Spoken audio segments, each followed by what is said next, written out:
Assalamualaikum warahmatullahi wabarakatuh. Halo kawan-kawan semua, apa kabar kalian ini? Semoga kita semua dalam keadaan yang baik-baik saja. Langsung lompat ke menit kedua kawan-kawan jika pengantar saya kelamaan. Bertemu lagi nih dengan saya Nara di channel Ewako 13. Semoga hari ini kita lebih baik dari hari kemarin. Sebelum lanjut, saya ucapkan terima kasih banyak kepada kawan-kawan semua yang sudah singgah dan menonton video saya hingga akhir. Tak lupa pula saya ucapkan maaf jika tidak menarik.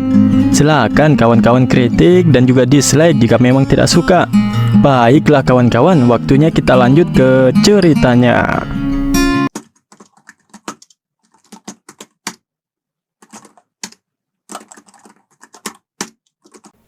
Di part sebelumnya, Yunho sudah mendatangi Provinsi Panggai.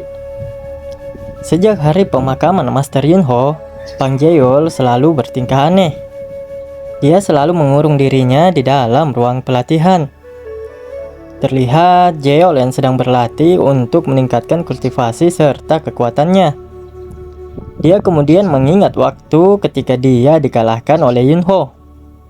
Dia bukannya tidak terima, hanya saja dia masih tidak menyangka kalau dia bisa kalah oleh Yunho.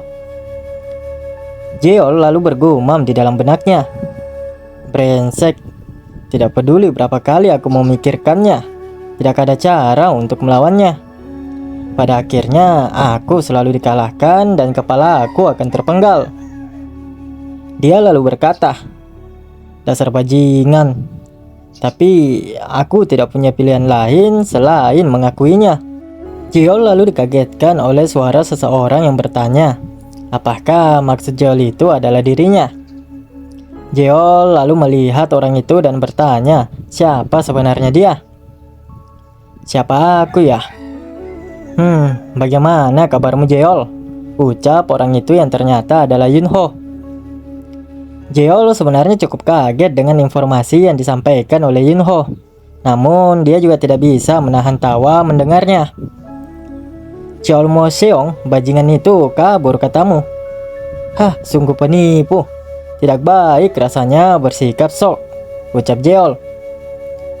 Memang setidaknya dia tidak seperti seseorang yang tidak bisa mengendalikan amarahnya dan berusaha sekuat tenaga untuk meminta kematian, balas Yunho. Jeol mencoba mengalihkan pembicaraan dengan mengatakan bahwa berdiam diri di masa lalu adalah sesuatu yang sia-sia. Yunho memaklumi Jeol dan menyuruhnya untuk melupakannya. Intinya, Yunho akan mengurusnya dan Jeol cukup menemaninya saja ke istana Inwang. Tentu saja Jeol menanyakan apakah benar hanya itu saja tugasnya. Yunho meyakinkan Jeol karena jika dia pergi sendirian, ayahnya akan khawatir padanya. Jeol kembali tertawa. Menurutnya, bagi para ayah, kepedulian terhadap putra mereka tampaknya bersifat universal. Dia lalu berkata, "Lagi pula menyaksikan mereka dihancurkan mungkin sedikit menghibur. Ini bukan permintaan yang sulit untuk dikabulkan. Tapi satu-satunya masalah adalah menantang Nokwan sama saja dengan menyatakan perang terhadap seluruh Nokrim. Dan itu bisa menyebabkan konflik yang lebih besar di masa depan. Bisakah kamu mengatasinya?" tanya Jeol. Bukannya menjawab pertanyaan Jeol, Yunho malah membulinya lagi. "Hah, nafasmu bau.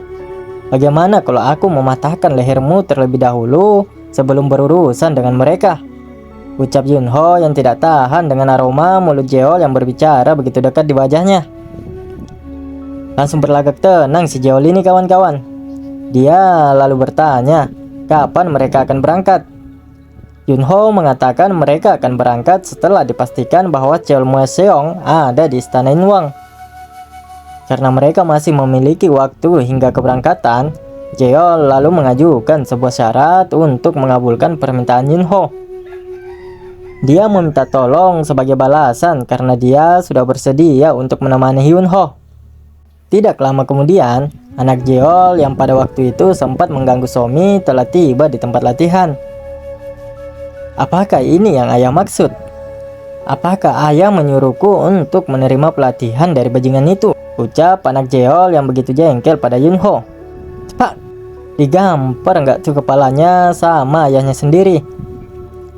Perhatikan kata-katamu, ucap Jeol.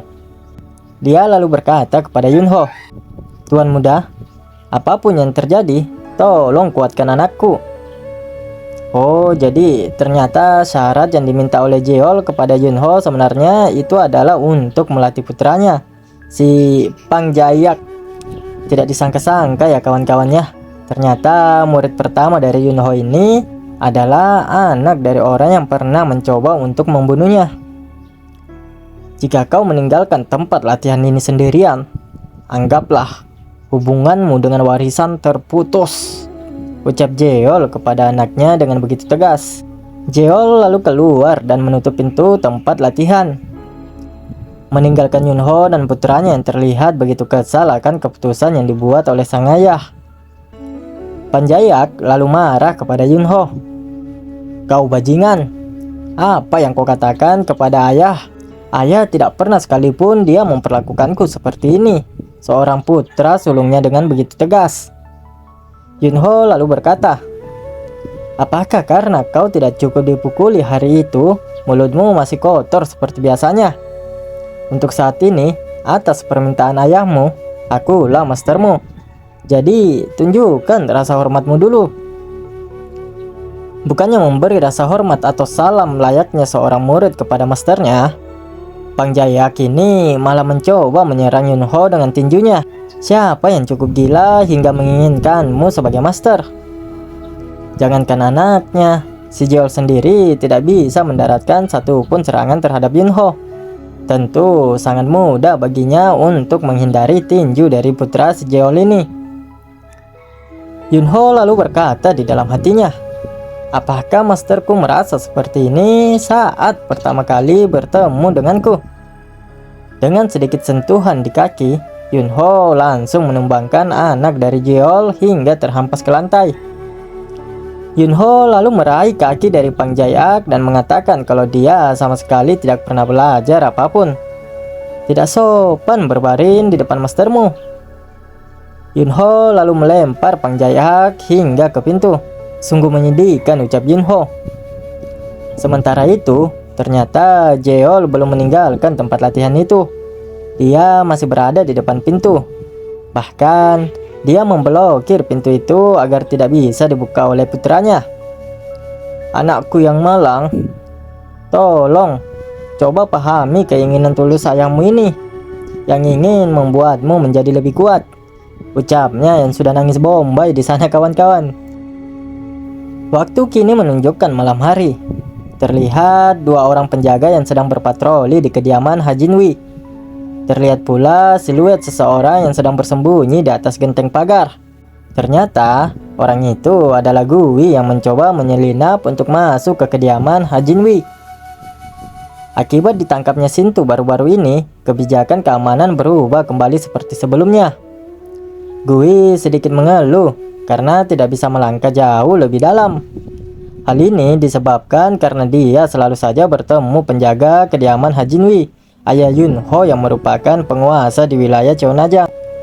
Di antara semua grup pedagang, keamanan di sekitar Cheonajang merupakan yang paling ketat. Ngomong-ngomong, Nona Surin bilang datanglah menemuinya kapan saja jika terjadi sesuatu. Akan tetapi, dia tidak memberitahuku pavilion tempat dia tinggal sebelumnya. Sungguh merepotkan, ucapnya. Gui lalu melompat pagar, lompat dan lompat lagi untuk mencari pavilion dari Surin. Namun, sayangnya sia-sia hingga dia tersadar bahwa sebenarnya sejak tadi dia hanya melompati pagar yang sama dan tidak pernah bergerak ke tempat lain sedikit pun. Dia lalu menoleh ke atas dan tersadar kalau dia telah terjebak. Pergilah roh jahat, ucap Riang yang merupakan orang yang telah memasang jebakan tersebut. Panik tentu Gui yang kini sudah berada di ruang kosong.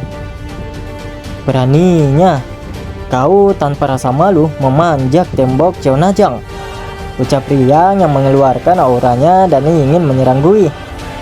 Gila kawan-kawan, GG juga kan si Riang ini. Keren. Mulai diperlihatkan kemampuan dari si bocil kematian yang satu ini.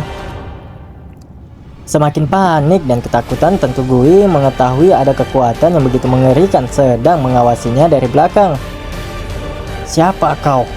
Apakah kau seorang pencuri? Ataukah kau seorang assassin?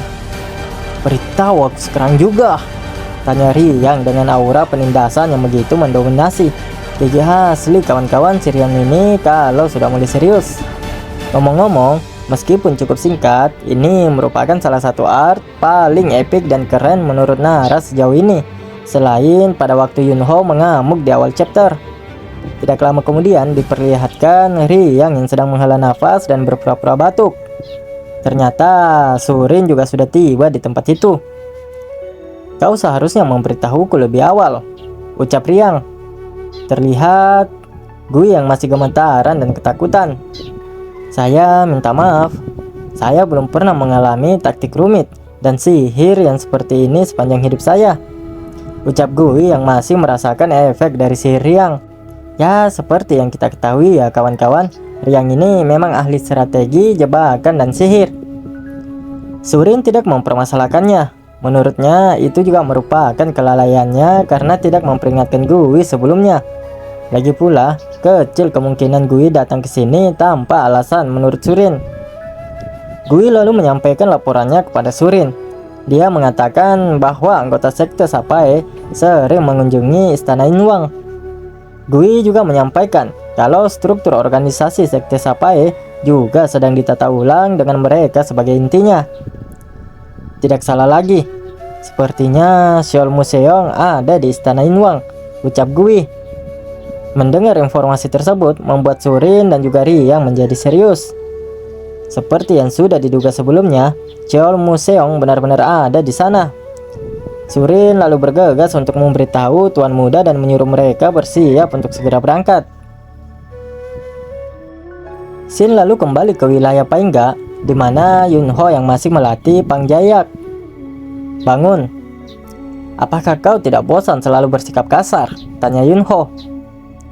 Sementara itu, terlihat Pangjayak yang sudah kesulitan untuk bangun. Kau memukuliku sampai pingsan. Lalu kau membangunkanku jika aku pingsan. Setelah itu, kau memukuliku lagi sampai aku pingsan. Lagi, dan lagi. Apakah mematahkan pergelangan kakiku tidak cukup bagimu? Apakah ini yang kau sebut sebagai mengajar? Ucap Pangjayak yang sudah babak belur kawan-kawan dihajar oleh Yunho. Bukannya kasihan, Yunho malah memukul Pangjayak kembali. Perjalananmu masih panjang, ucap Yunho. Sebenarnya, situasi ini mirip saat ketika Yunho diajar oleh masternya. Terhampas lagi si Pangjayak itu hingga meretakkan dinding di tempat latihan tersebut. Si bocil kematian ini malah memuji dirinya sendiri. Aku menjadi sangat kuat. Bahkan pukulan biasaku berada pada tingkat seni bela diri yang lebih tinggi. Pangjayak pun berniat menyerah jika dia tidak berhasil setelah mencoba 3 atau 4 kali lagi. Beberapa saat kemudian, Jeol juga sudah ada di tempat latihan. Begitu terkejut dan sumringahnya dia kawan-kawan ketika mengetahui perubahan yang dialami oleh anaknya. Apakah pemuda ini benar-benar anakku? Ucapnya yang begitu senang melihat sang anak berkembang pesat di bawah pelatihan dari Yunho. State of Trance, meningkatkan kelangsungan hidupmu dan naluri lainnya secara maksimal. Latihan dalam keadaan seperti itu akan mengukir kekuatan dalam tubuhmu sedemikian rupa sehingga menjadi kebiasaanmu, ucap Yunho kepada Jeol yang menjelaskan metode serta kondisi pelatihan anaknya saat ini. Latihan dalam keadaan tidak sadar ya? Seberapa jauh kau berhasil melakukannya? Tanya Jeol. Aku percaya anakmu menjadi 30% lebih kuat dari sebelumnya. Itu sulit karena semua tekanan itu, jawab Yunho. Untuk mencapai kemajuan sebanyak ini hanya dalam beberapa hari adalah apa yang kau harapkan dari anakku, ucap Jeol yang begitu bahagia mendengar perkataan Yunho. Tuanku, "Apakah Anda ada di dalam?" ucap seseorang dari balik pintu. Jeol lalu mengizinkan orang itu untuk masuk. Kemudian orang tersebut mengatakan bahwa ada tamu yang sudah tiba dari Asosiasi Supreme. "Sepertinya Surin sudah datang dan pelatihan anakmu juga berakhir di sini," ucap Yunho. Sebelum meninggalkan tempat latihan, Jeol memerintahkan bawahannya tadi untuk memastikan anaknya mendapat banyak makanan serta istirahat yang cukup setelah dia bangun. Sungguh ayah yang sayang anak ya kawan-kawannya. Beralih ke halaman kediaman dari Jeol, Surin menjelaskan bahwa Rian pergi terlebih dahulu ke Hyeongsan. Dia berniat untuk memikirkan cara menghancurkan formasi. "Sepertinya aku merindukannya," ucap Yunho. Surin lalu bertanya kepada Yunho, "Master King Pang Jaeol, aku ingin tahu metode apa yang kamu gunakan untuk meyakinkan dia dengan temperamennya yang berapi-api. Bagaimana kamu bisa meyakinkan dia untuk mengikuti kita?" Terlihat pula Jaeol yang sedang memberikan ceramah serta arahan kepada para bawahannya. Ya, paling inti dari perintahnya itu agar melayani anaknya sebaik mungkin. Ya, kocak juga ya ayah satu ini. Yunho lalu menjawab pertanyaan dari Surin. "Tidak ada persuasi. Aku hanya bertanya padanya sekali saja. Dia setuju untuk mengikutiku dengan penuh semangat ketika aku memberitahunya bahwa aku akan melawan Raja Kematian dan Grand King. Tetap saja, keluarga Paingga di Hebei mempunyai pengaruh yang cukup besar di Murim. Seseorang harus merencanakan dengan sangat hati-hati dalam situasi seperti ini. Tidak bisa dimengerti kalau dia hanya ikut begitu saja," ucap Surin yang penuh tanda tanya. Tidak habis pikir dia kalau Jeol mau menuruti Yunho begitu saja. Mungkin lebih berat baginya untuk menyakiti perasaanku daripada terlibat dalam perang politik. Tambah kaget si Surin mendengar perkataan Yunho. "Aku pernah memukulnya karena sesuatu yang tidak menyenangkan belum lama ini," lanjut Yunho. Terpelongok tak percaya si Surin mendengar perkataan Yunho. "Begitu dia bangun, kalian boleh memberinya makan apapun yang dia mau kecuali alkohol." Benar-benar sayang si Jeol ini kepada putranya. Meskipun dia terlihat kasar dan tegas, akan tetapi dia adalah sosok ayah yang berhati Hello Kitty. Mungkin ketegasannya itu tidak lepas karena latar belakang klan Paingga merupakan militer kawan-kawan. "Apakah kau kusirnya?" tanya Jeol pada Gui seolah-olah dia mengajaknya untuk bertarung. Panik lagi si Gui ini di hadapan Jeol kawan-kawan. "Kebetulan iya, tapi aku bukanlah seorang kusir yang profesional," jawab Gui. Dia lalu bergumam di dalam benaknya, "Aku tahu perasaan tertekan dari salah satu 24 strong akan sebesar ini." "Buruan kau masuk, jangan banyak bacot," ucap Yunho. "Tidak bisakah aku mengucapkan beberapa kata lagi?" balas Jeol. Yunho lalu menyuruhnya untuk duduk di samping kusir jika dia suka banyak bicara. Tentu saja Jeol sedikit jengkel oleh perkataan dari Yunho. "Astaga, apa yang baru saja kau ucapkan?" Gui seakan memiliki pemikirannya tersendiri karena Yunho melibatkan Jeol dalam masalah ini. Surin lalu menyuruh Gui untuk segera berangkat sekarang juga. "Ini ketat. Tidak bisakah kamu menutup kakimu? Aku tidak tahu mengapa kau menyalahkanku karena ukuran keretanya yang begitu kecil. Itu tidak benar. Kau harusnya mengikuti kami dengan berjalan kaki." "Hah, kau dasar kau," ucap Jeol yang begitu geram. Memang kocak orang tua satu ini kawan-kawan. Dia malah bertengkar mulut dengan Yunho layaknya dua bocil yang sedang berebut tempat duduk. Sang pengarang lalu membawa kita ke sebuah gunung yang berkabut. "Jejaknya berakhir di sini," ucap seseorang. "Apakah kalian benar-benar sudah mencari sekitar 200 yard dari titik kumpul ini?" ucap orang lainnya. Mereka sudah mencari di sekitar area ini, namun mereka sama sekali tidak menemukan orang yang mereka kejar. "Bajingan, dasar bajingan tidak berguna," menghilang tanpa jejak tepat di depan mata kita, ucap pria yang sepertinya pemimpin dari kelompok berjubah merah itu. Mereka lalu menyadari ada kelompok orang yang sedang mendekat, dan ternyata mereka adalah kelompok dari Yunho. Tidak bisakah kau mengendarai keretanya dengan perlahan? Teriak Jeol dengan marah dari dalam kereta. Maafkan saya, jalur pegunungan ada banyak batu dan jalannya pun tidak begitu baik, jawab Gui.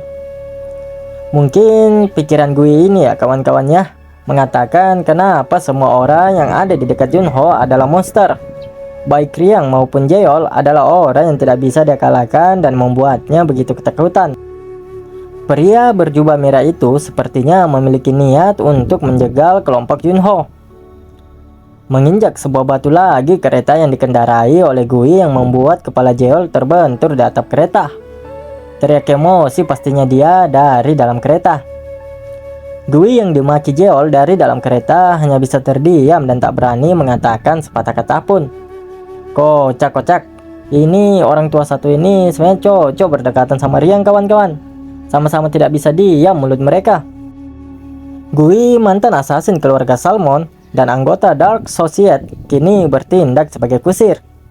Dia bahkan harus menahan untuk mendengar bacotan seperti itu sepanjang perjalanan.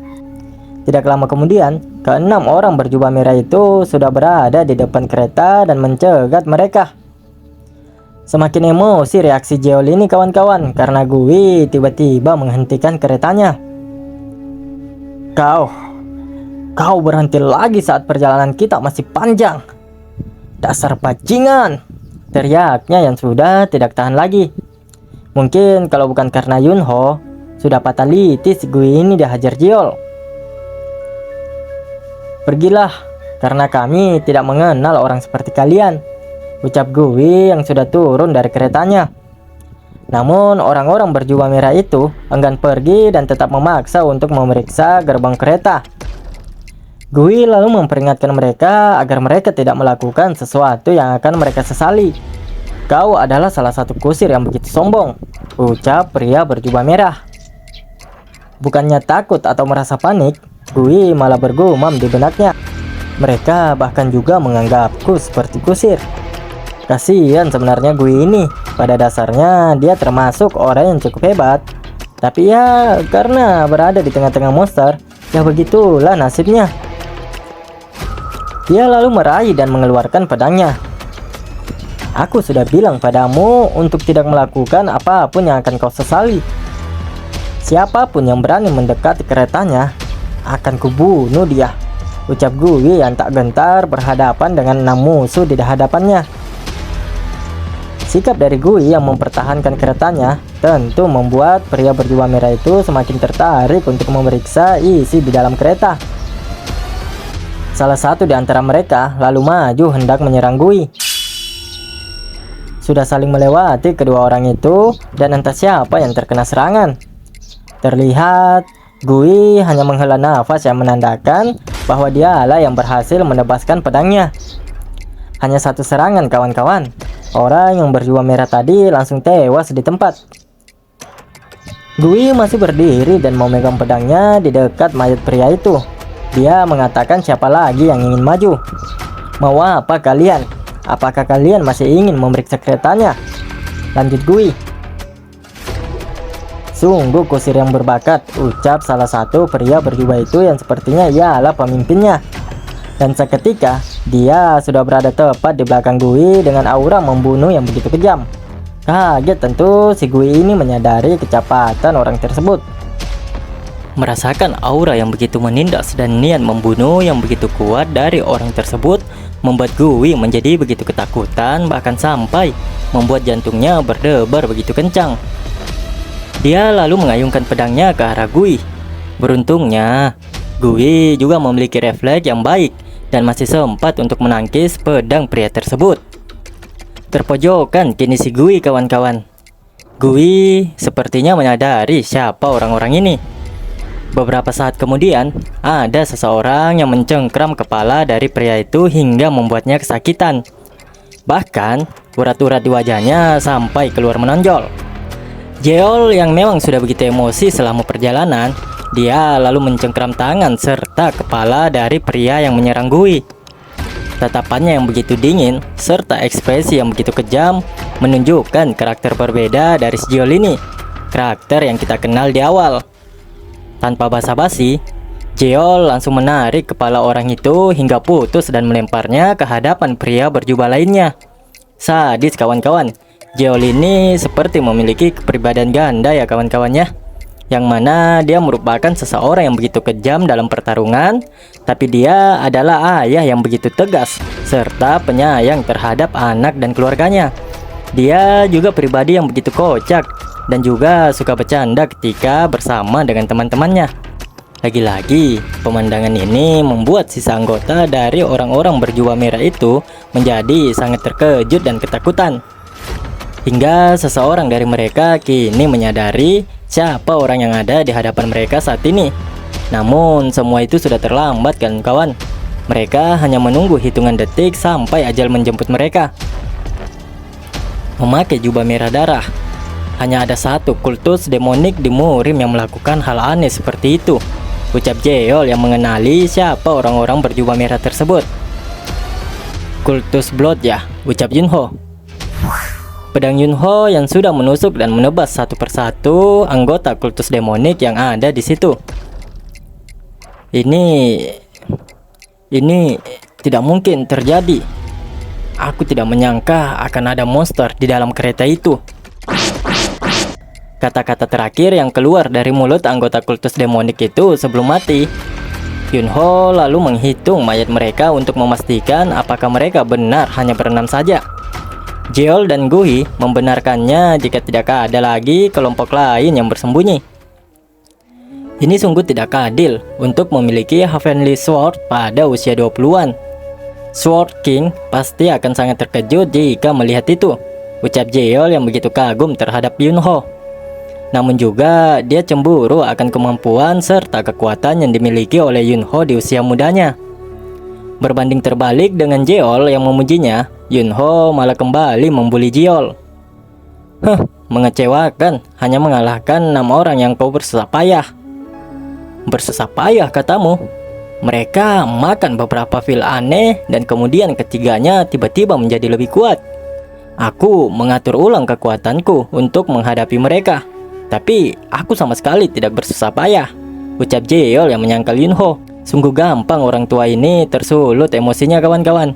Malah diduetkan dengan Yunho yang sangat hobi memancing emosi orang lain. Surin menutup hidungnya karena tidak tahan oleh aroma yang dikeluarkan dari para mayat anggota kultus Demonic Blood. Mayat dari setiap anggota kultus Blood terdistorsi dan pembuluh darah mereka menonjol secara aneh. Ini adalah efek samping khas yang terjadi ketika seseorang mengkonsumsi lebih banyak esensi Ki. Surin lalu berkata, sepertinya pil itu pasti memiliki efek yang dengan cepat menghabiskan ki batin mereka dan membuat mereka menjadi lebih kuat secara eksplosif. Yunho juga mengutarakan pendapatnya. Esensi ki adalah pedang bermata dua. Jika digunakan dengan tepat, itu akan sangat berguna. Tetapi jika disalahgunakan hingga menghabiskan ki, itu akan menyebabkan kematian yang tak terelakkan. Mereka pasti memasuki pertarungan dengan tekad untuk mati sejak awal, ucap Surin. Jeol pun mengatakan bahwa tidak salah lagi. Itu sudah bisa dipastikan kalau mereka adalah kultus Blood. Namun sejauh yang Yunho tahu, kultus Blood sudah lama punah. Jeol dan Surin kemudian menjelaskan tentang kepunahan kultus tersebut. Di dalam buku sejarah, kultus Blood sudah tercatat 5 kali punah. Meskipun mereka musnah, mereka selalu muncul secara tak terduga dan menimbulkan masalah lagi dan lagi. Itu pasti diumumkan oleh aliansi bela diri. Jika mereka bertarung seperti ini, berarti mereka sudah memulihkan kekuatan mereka sampai batas tertentu. Karena ini bukan desa kecil, menurut Surin pasti ada seseorang dari aliansi. Dia lalu meminta tolong kepada Gui untuk segera mencari dan memberitahu mereka. Untuk berjaga-jaga, Gui juga berniat untuk membawa salah satu dari mayat anggota kultus Blood. Tentu saja, kalau Gui yang dikirim pergi, maka bisa dipastikan yang membawa kereta hingga ke tujuan adalah Jeol. Tentu saja kawan-kawan, Jeol dibuat semakin kesal karena disuruh menjadi kusir. Belum lagi Yunho yang sengaja mengompori Jeol dengan mengatakan jika kereta mereka tersesat tanpa alasan yang jelas, apakah dia harus menabrak kudanya atau pengemudinya. Sementara itu, terlihat Riang yang sedang fokus untuk memecahkan formasi penghalang yang melindungi Sekte Inwang. 13, 13, 13, ucapnya yang sedang berpikir bagaimana caranya untuk memecahkan formasi tersebut. Hingga akhirnya, dia menemukan sebuah cara yang akan dia coba. Dia lalu mencoba untuk melukis sebuah mantra dan juga formasi di tanah. Tidak lama kemudian, Yunho, Jeol, serta Surin juga telah tiba di tempat Riang. Di saat yang bersamaan, Riang juga telah menyelesaikan menggambar formasinya. Kurasa itu hanya membuang-buang waktu saja, ucap Yunho. Jangan mengacaukannya. Ini adalah teknik yang dihitung serta digambar secara akurat tanpa margin kesalahan, ucap Riang yang sudah tahu betul bagaimana karakter dari Yunho. Sebuah teknik ya. Padahal tinggal dihancurkan saja sampai bisa dibuka. Tidak perlu bersusah-susah seperti ini, ucap Yunho. Riang langsung membantah pemikiran Yunho. Tidak ada cara untuk masuk. Ini dikarenakan skala istana yang begitu besar dan juga kompleks. Belum lagi 13 lokasi harus dihancurkan pada saat yang bersamaan. Jeol juga beranggapan bahwa tidak ada hal istimewa yang terjadi di istana Inwang, tapi tidak bagi Riang yang memang ini adalah keahliannya. Dia mengatakan bahwa itu hanyalah sebuah ilusi. Tentu saja, mendengar perkataan Riang membuat ketiga orang itu menjadi begitu terkejut. Bahkan gunung yang ada di depan mereka saat ini tidaklah nyata dan hanya sebuah ilusi. Spesialis indigo memang si Riang ini kawan-kawan. Riang kemudian memberitahukan kepada mereka, jika kau melangkah sembarangan, kau akan tersesat dan berputar-putar.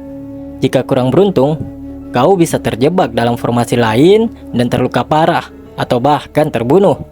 Namun, siapa kau? Berpergian dengan tuan muda, ucapnya yang baru pertama kali melihat Jeol. Sepertinya kau seorang penganut Tao yang tidak terlalu peduli dengan urusan duniawi. Sedangkan untuk diriku sendiri, aku dari, ucapnya yang ingin menyombongkan diri. Namun sebelum dia selesai, Yunho langsung mencela dan mengatakan nanti saja bertukar namanya. Mereka lalu menanyakan apakah mungkin untuk menghancurkan formasi tersebut. Sebenarnya ini pertama kalinya Riang menemukan formasi yang begitu besar serta rumit. Jadi dia tidak berani menjamin, namun akan mencobanya terlebih dahulu. Untungnya kemampuanku satu tingkat di atasnya, ucap Riang sembari memegang beberapa lembar kertas mantra. Tidak menunggu lama, Riang lalu melemparkan ke semua mantra tersebut ke atas. Dia saat ini berada di tengah-tengah formasi yang telah dilukisnya pun sudah mulai untuk menyusun sebuah formasi serangan yang mampu menghancurkan formasi pertahanan dari istana Inwang.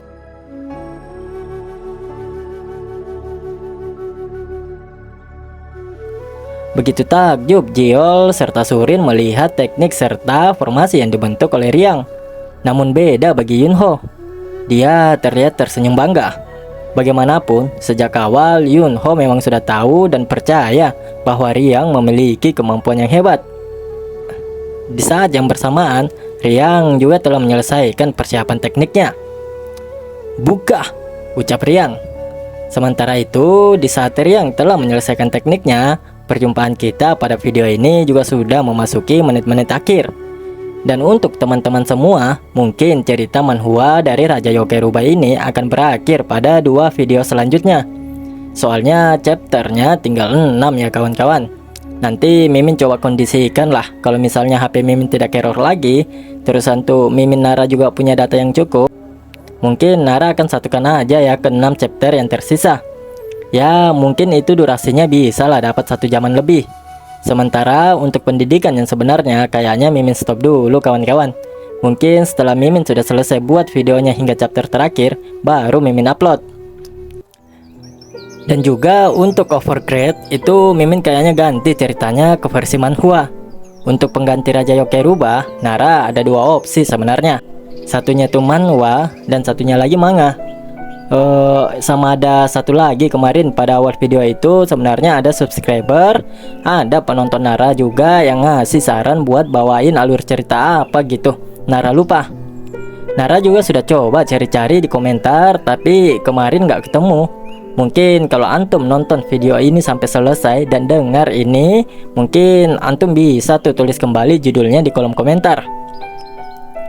Sebelum Nara mengakhiri video kali ini, Nara ucapkan terima kasih banyak kepada kawan-kawan semua yang sudah bersedia mensupport Nara hingga saat ini.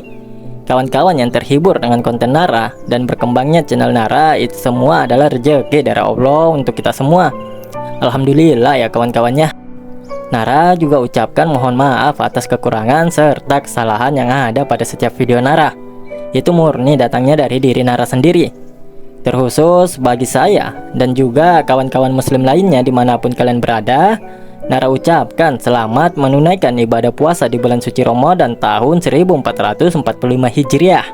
Insya Allah Ramadan kali ini jauh lebih baik dari tahun sebelumnya. Allahumma ahillahu alaina bil yumni wal iman wassalamati wal islam Rabbi wa rabbukallah. Wassalamualaikum warahmatullahi wabarakatuh.